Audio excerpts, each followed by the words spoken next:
ایک دفعہ کا ذکر ہے، ایک بادشاہ کو دو باز تحفے میں ملے۔ اس نے اتنے خوبصورت پرندے یعنی باز کبھی نہیں دیکھے تھے۔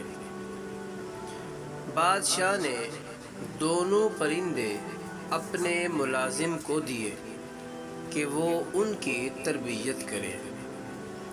ایک دن ملازم نے بادشاہ کو بتایا کہ ایک پرندہ اونچی اڑان اڑ رہا ہے، اور جبکہ دوسرا پرندہ جس دن سے آیا ہے اپنی شاخ سے نہیں اڑ پا رہا۔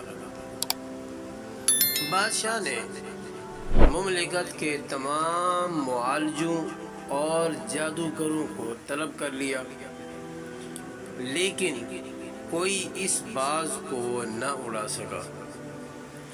بادشاہ نے اپنے مشیروں کے سامنے یہ مسئلہ رکھا۔ گھنٹے دن اور دن مہینوں میں ڈھل گئے، لیکن باز نہ اڑ سکا۔ بادشاہ نے کسی ایسے شخص کو بلانے کا فیصلہ کیا جو قدرت سے گہری دلچسپی رکھتا ہو۔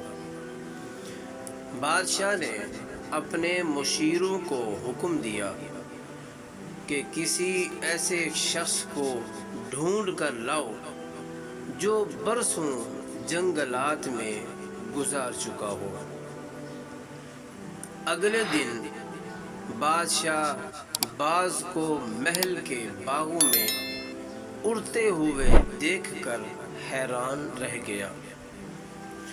بادشاہ نے اس شخص کو طلب کیا جس نے باز کو اڑایا تھا۔ اس شخص کو بادشاہ کے سامنے پیش کیا گیا۔ بادشاہ نے پوچھا، تم نے باز کو کیسے اڑایا؟ وہ مسکرا کر بولا، میں نے وہ شاخ ہی کاٹ دی جس پر باز بیٹھا تھا۔ آگے بڑھنے کے مواقع بہت ہیں، لیکن ہم آگے بڑھنے کی کوشش نہیں کرتے۔ ہم اپنی آسائشوں سے قدم باہر ہی نہیں نکالتے۔ نئی آزمائشیں اور نئے تجربے ہی زندگی میں آگے بڑھنے کی وجہ بنتے ہیں۔ آزمائشوں کا مقابلہ کریں، یہی کامیابی کا واحد راستہ ہے۔